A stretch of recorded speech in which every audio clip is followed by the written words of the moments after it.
Hello, my name is Rick. Ciao.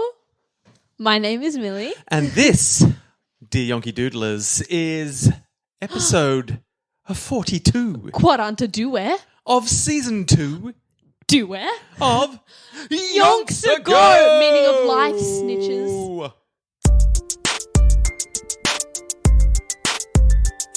This is Yonks Ago, coming into your ears. Now what are yonks? They're kinda like years. Just a father and a daughter who want to know all about some people from Yonks Ago.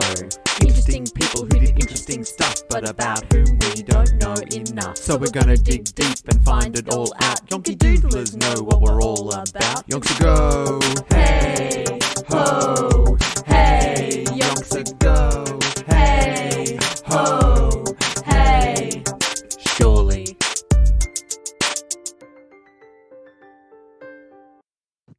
You are absolutely right.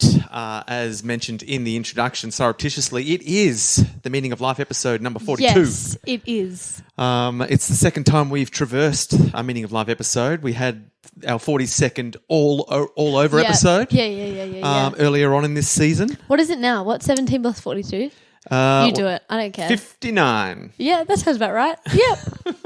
That's a pretty ugly number. That's a prime, surely? Sounds like a prime. If it isn't, it needs to really make an effort to become one.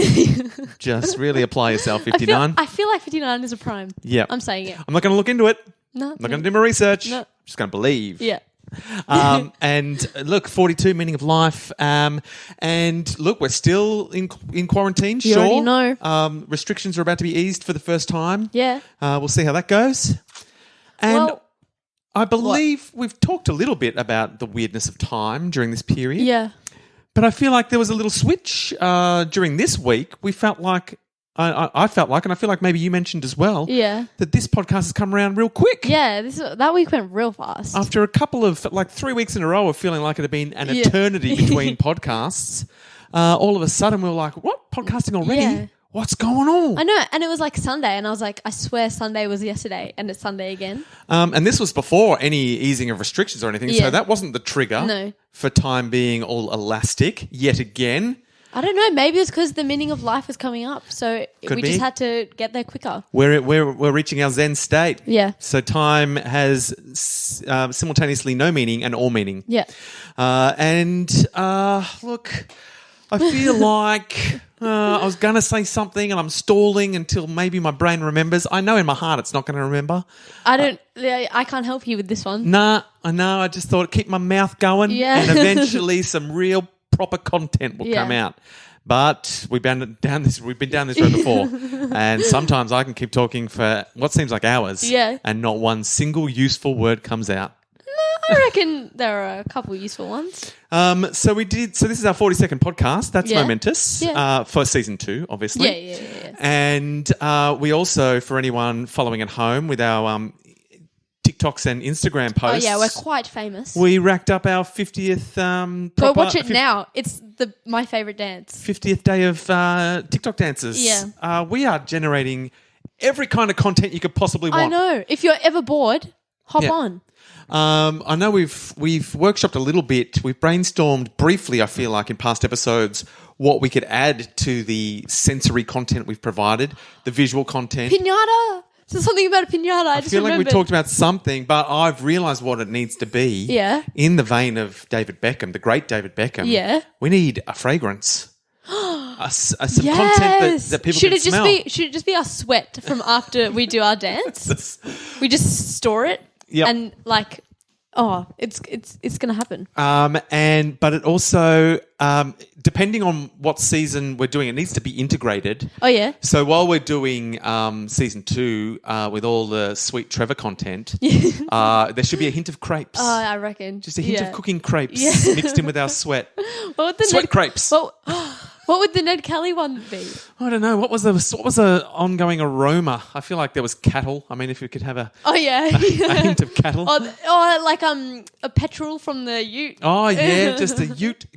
If the smell of cattle loaded onto a ute. Yeah. Is season 1 Yeah. of with our sweat. Everything has our sweat to tie in with our physical content. I'd buy. Yeah. Hey, look, these are the aromas that will change a nation. Yeah. So subscribe to our Patreon and you'll get... We don't have one. No.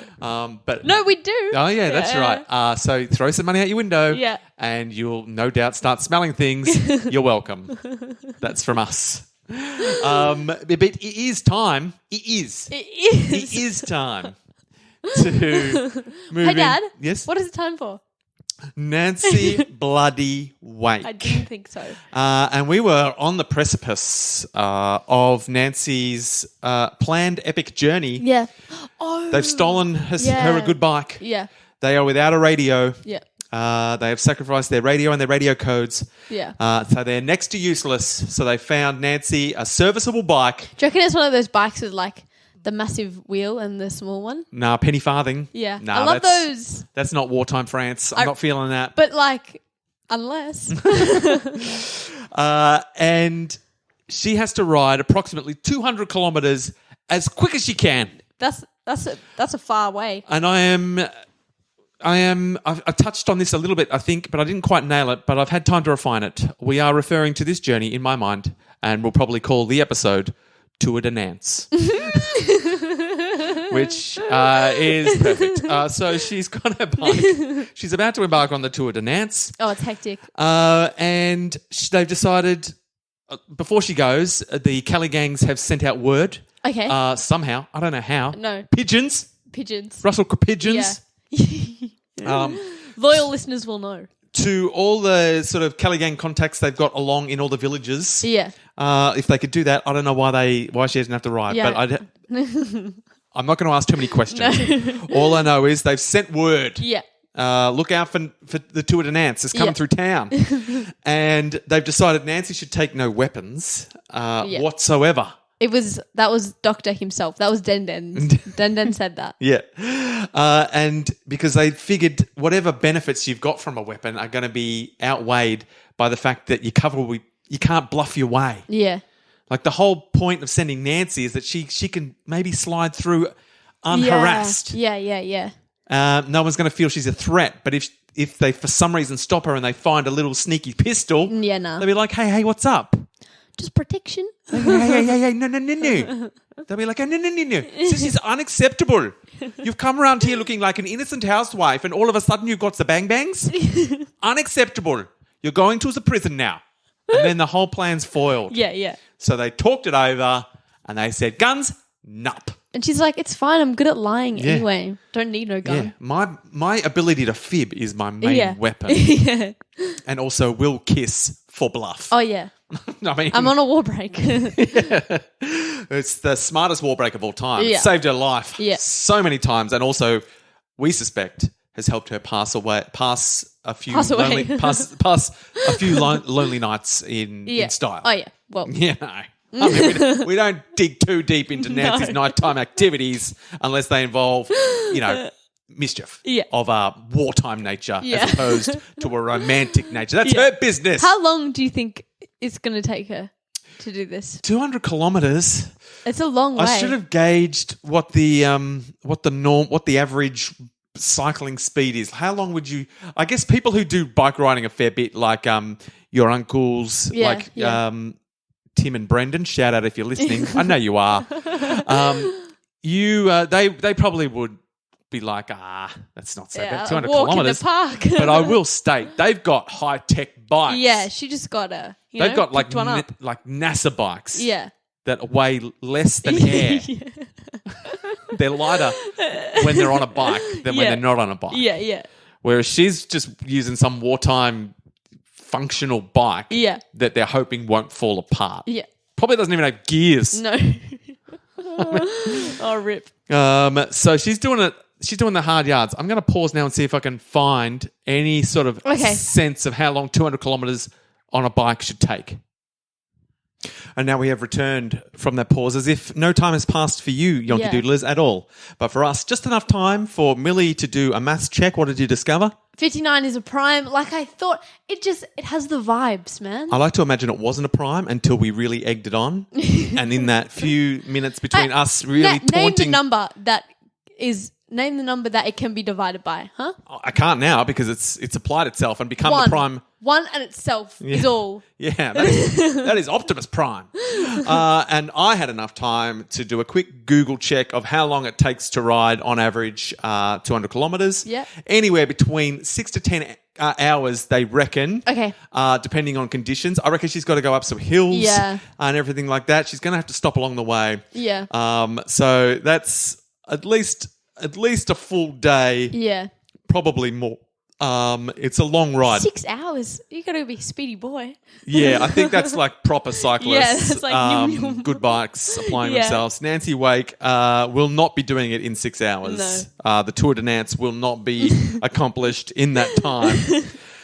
Now, for the first part of her journey to Montlejon, she was going to be accompanied by a strapping Kelly Gang member who was going to the town to visit his heavily pregnant wife. Oh, what's his name? It doesn't tell me his name, but you know his name. But it is Tony, of course. Big Tony Tones.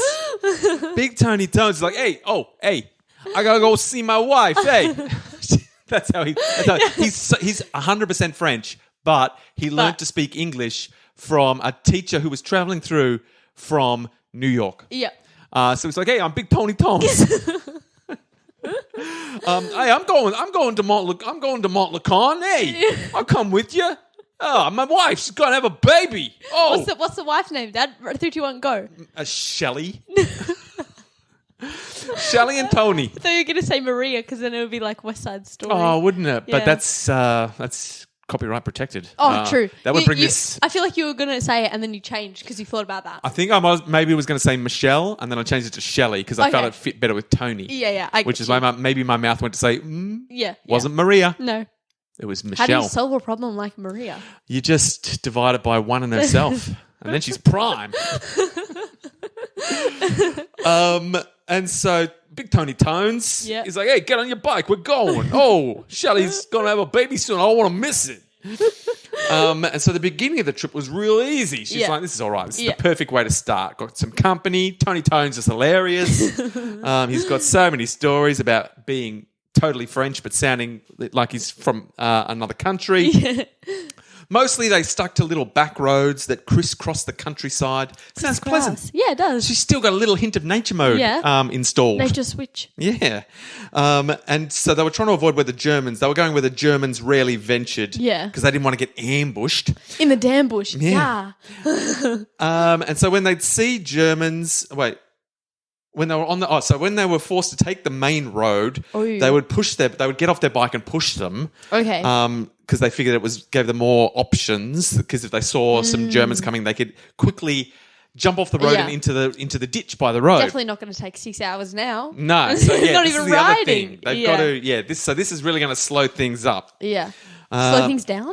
Slow things. Yeah. Slow things up. I feel like they're both applicable, but slow things up. I feel like I've never heard that. Yeah. I feel like that's grammatically incorrect. I mean, it's a confusing term. Yeah. But the more I think about it, the more it makes perfect sense. Yeah, because you turn the dial up, so you'd slow things up, but you slow them down. I mean, you're making a lot of very, very good points. Thank you. That I'm struggling to refute. I'd say down because that's what everyone says. Yeah. And slow feels like more of a down thing. Yeah. Whereas you speed up. You slow down. Yeah. But can you slow things up or can you slow things down? Can you speed it down? I'm going to speed this down. Speeding down sounds like slow it down. I think we've cracked the code. And the code is, I'm a dummy. And so they were on guard, making sure that everything was safe. But they were relatively untroubled, is what I'm trying to say. Good. On the outskirts of Montlejon, Nancy said goodbye to Big Tony Tones. Bye, Tony. Hey, take it easy, Nancy. Oh, hey. She's like, how'd you know my name? She's like, everyone knows your name. We every now and then we call you Andre just to keep up appearances. You know what I'm talking about?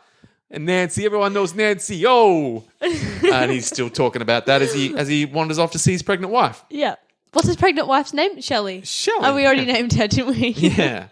And so as night began to fall, she says goodbye to Tony Tones and continues alone on the road. Now she's heading to Saint Armand. It was an extremely lonely venture now that she was engaged in, riding solo in the twilight with the fear of a German checkpoint around every corner. That's scary. But there was simply nothing else she could do. She just had to keep doing it. Time was of the essence. One thing she was feeling more than a little. That was a tough sentence to read, and I apologise. One thing she's feeling more than a little was a bone-crushing, soul-destroying fatigue. Oh, yeah.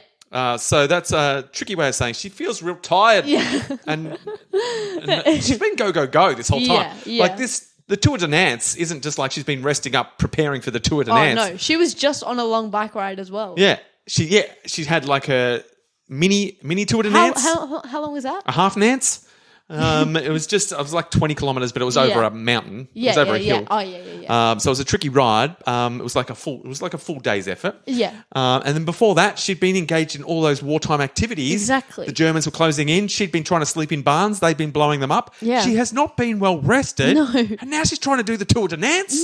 Oh, she's bone-crushingly tired. And she was still only 40 kilometres into her planned journey. That's not too shabby. Yeah, that's not bad. That's almost a quarter of the way there. Yeah.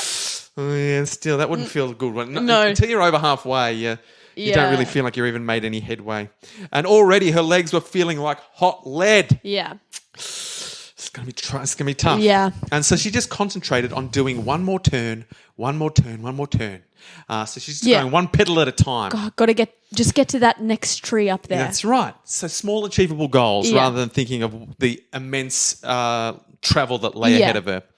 And after traversing some extremely hilly country, so she's doing hard pedaling. Oh, yeah. Nancy stopped in a bistro. Oh. Halfway between Montlecorne and Saint Armand.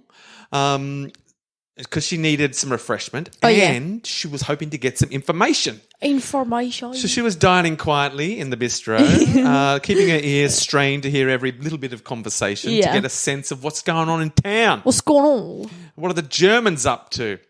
And what she got a sense was that it was all quiet. Okay. Which is good news. Yeah. And so armed with that information, she headed off again, pausing only to have a very brief nap. Oh, yeah. In a roadside barn. And she made sure to sleep in her underwear. So she took her shirt and her skirt off. Yeah. Because she didn't want her clothes to look slept in. Yeah. She's got to keep up the appearance that she's just, that she's not someone going on a massive tour de Nance. No. She's just someone making a zip to the shop sort of thing, So she's got to look neat and tidy so she doesn't draw attention to herself. Nice. So off she goes again. She has a nap. She gets up. She puts her skirt and shirt back on. She's rolling, back on the bike, straining and pushing at the pedals, trying not to focus. And then she makes it to Saint Armand. Well done. Stops in for a coffee. Oh. And she ascertains that the nearby town of Bourget had recently been a hotbed of German activity. Okay. So she is real nervous. Yeah. So with much trepidation, after she has a little coffee, she heads off to Bourget. But it's super quiet in Bourget. Oh. She's like, hang on. What's going on? She's like, it's almost too quiet. Yeah. She's like, there's almost tumbleweeds coming through this town. Ooh. And so it's something she's never seen such quiet. She's making her nervous. There's no one on the streets. All the shutters are closed. And there's a heavy air of great sadness hanging over the place. And for good reason. Nancy learnt that the Germans had been taking revenge for all the anti-German activity in the area the previous days and had shot hostages in Bourget that very morning. Aww. So this town is glum. Yeah. That's like the opposite of Ned Kelly. He gets his hostages and then puts on a show. Yeah. No, the Germans did not take the Ned Kelly approach to hostage entertainment scenarios. They had not read the Ned Kelly playbook. Clearly not. Would have been a different war if they had, I can tell you. So the town she was passing through was partly in mourning and partly cowering in terror. Yeah. So, but in some ways that made it easier just to ride through town. Yeah. And also the Germans had yeet-skeeted right out of there after they'd made their point. They're like, and now we are out of here. Germans out. And so the only activity Nancy saw on the streets were small groups of German soldiers marching off to parts unknown. Yeah. But they let her pass unhindered. So Nancy just kept doing what she'd been doing all day, which was pedaling. Yeah, Pedal, she's just pedal, pedal. vibing. She is in pedal mode. Can't stop, won't stop pedaling. Because once you get in the groove, you can keep going. Oh, mate. 100%. I reckon it'd be worse if she did stop. Yeah. And her next port of call was the tiny town of Issoudun. Issoudun. And she stopped there at a local black market restaurant that she knew of for some refreshments and to spend a little bit of time in the ladies' room freshening herself up. That's fair. Because as we've said, it was imperative that even though she was exhausted, wind blown from travelling this immense distance so far and still so far to go, it was so important that she not look that way. She needed to look good. Yes, whatever German patrols saw her had to think she was simply a young housewife tootling along home or to the village, and so it wasn't worth bothering with. Yeah. She couldn't look like someone who was on a massive tour to Nance, as which she was mentioned. Yeah, I know. Don't be what you actually are. Acting. Classic Nance. And so for this reason, to help with the facade, Nancy stopped in at the local market of Issoudun. Yeah. And purchased some veggies to put in a string bag that she bought for the purpose. Nice. So she'd look like a housewife going to the shops. She did. She bought some prop veggies. I don't think she's even going to eat those veggies. No. Well, unless. Maybe eventually. Yeah. But really, it's just for show. Some show veggies. And remember, what's his name? The Buckmeister gave her that like little makeup palette. Oh, yeah. Yeah. But I think she went back into the about to explode car to rescue that makeup. Yeah. And so she's back. She's back. She's got her veggies. She's got her props. And sometimes out on the road, if trucks of passing German soldiers waved at her and called something out, she'd wave back in a demure fashion, even though, as she willingly confesses, she longed to break their bloody necks. Yeah. But she's just smiling, winking. Acting. Yeah. She is she's loving a fib. Yeah, yeah. And also when she would cycle past a series of German checkpoints, if even one of them had asked for her papers, she would have been forced to try to bluff her way through. But fortunately, no one ever asked for papers. They wouldn't. The disguise is working a treat. And so, meanwhile, back at the camp with with Gaston and Henri III and Denden and Trev and all the others, they are around the campfire talking in low growls with some trepidation, wondering just how Nancy was getting on. Yeah. Fearing that they'd sent this brave woman to her death. Nah, she'll be right. They were sending her right through the jaws of the beast. Had she been arrested and tortured, in which case their own position was, extremely vulnerable. And what's his face wasn't there to save her? O'Leary. O'Leary. Oh, what a legend. I miss him. The spirit of O'Leary is helping her pedal. That's what I'm imagining. Yeah. But the one thing they could all agree on, though, was even if Nancy had been captured and tortured, she would definitely never talk. She would not rat them out. Oh, no. She they would know. not. As if. They know if you think. If you've spent time around a campfire with Nancy Wake, watching her drink Kelly Gang members under the table, organising crates and crepes, and just talking the talk, Nancy ain't going to talk about nothing to nobody. She's no snitch. Even if she copped a bit of Rogers action, a little bit of hot poker up the butt, she'll be right. She ain't going to say where they are. So they're like, it's fine. The worst thing is that she might be dead, she might be tortured, sure, but we're safe, and that's great for us. But hopefully Nancy's all right. Yeah. And similar emotions were also being felt in London. Bucky Buckmeister. Speak of him. And his staff were wondering why Nancy had suddenly gone so quiet because they've lost their radio. Yeah. They'd been having steady chats. Yeah. Nighttime chats with Nancy on the radio. Drop a crate here, drop a crate there. We need more maple syrup. Bang, bang, bang. And all of a sudden, the last few days, nothing. And so now Bucky Buckmeister's like, oh, no, not Nancy. Meanwhile, while everyone's fretting about Nancy, she's on the road to Châteauroux. Châteauroux. Nancy cycled on uphill, down dale, seemingly more hills than dales, unfortunately. She feels like she's always riding uphill. And as she came within 50 kilometres of Châteauroux, I think that's where she's heading. Yeah. The road was simply too crowded with Germans to be safe. And so she decided she had to take a slightly longer route. Aw. She's blowing out the 200 kilometres. I reckon it's up to 220. Oh, that's dog, man. So she comes in, she takes her around, and on the outskirts of town, there was still one more German checkpoint she had to get through. And so Nancy rode up to the checkpoint and made as if she was happy to stop and show her their papers. She's like, paper time. I will find my papers. I'm just a French housewife.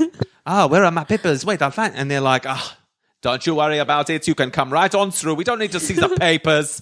Get out of here, you're silly. Look, you've got vegetables. We can trust you. No one comes around here with vegetables unless they're just a French housewife. Don't worry about it, sweetheart. That's what it is. They mansplained her right through the checkpoint. And she made it. Is it possible? Yes. She actually made it. She had covered over 200 kilometres. We knew she would. It took her just over a day and a half. That's not bad. Made good time. I reckon it is. Yeah. Considering the bloody circumstances.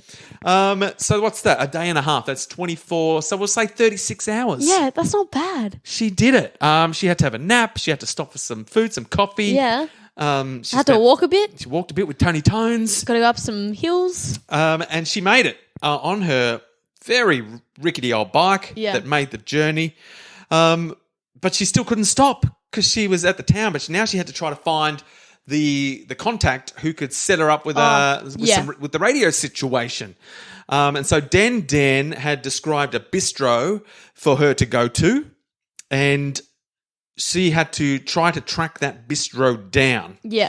But I feel like that might be all the time we've got. We got through the Tour de Nance, though. Well, the first part, she's got to get back. Now she's over 200 kilometres away from where she needs to be. Guess what? She's got to go all the way back. Surely they can meet her halfway.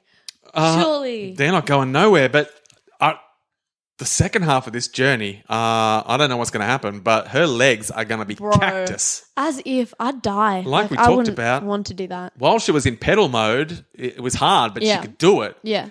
How's she going to get back? I don't know. Bloody hell. And she's still got to find this dude. So she's made it to Châteauroux. Yeah. She's got a description of a bistro.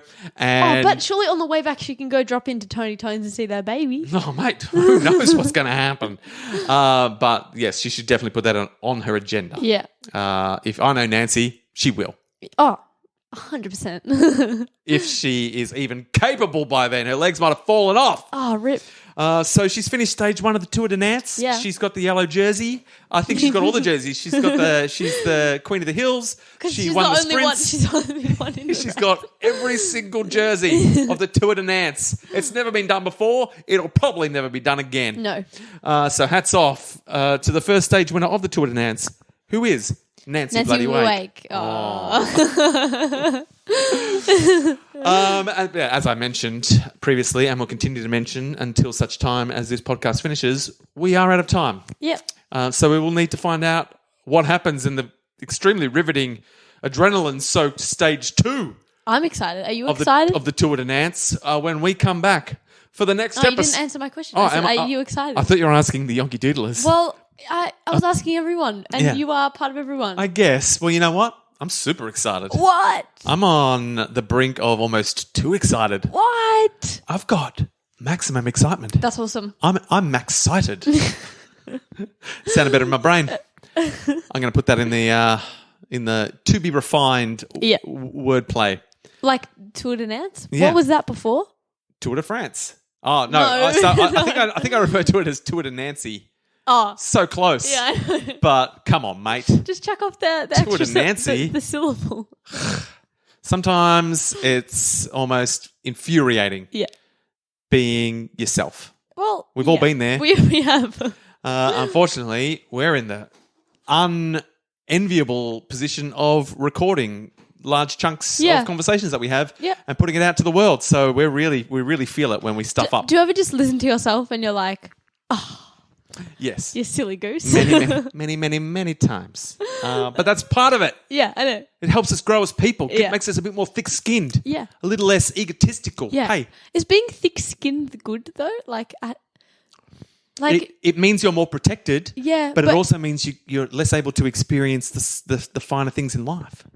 The subtler sensations. Yeah, surely you want to have like a good amount of thickness in your skin. We want optimum thickness in our skin. So yeah, look, let's all work at that. That's your homework. Yeah.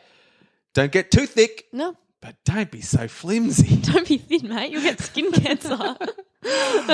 So look, we've issued the challenge to everyone to find the optimum skin thickness to suit your lifestyle, and we'll see how everyone's gone when we come back for the next episode of Yonks Ago. Very exciting. Max sight, damn it. Oh. But you know what? 59 is a prime number though. 59? Was it 59? Yeah. I was 53. Yeah, that's maths.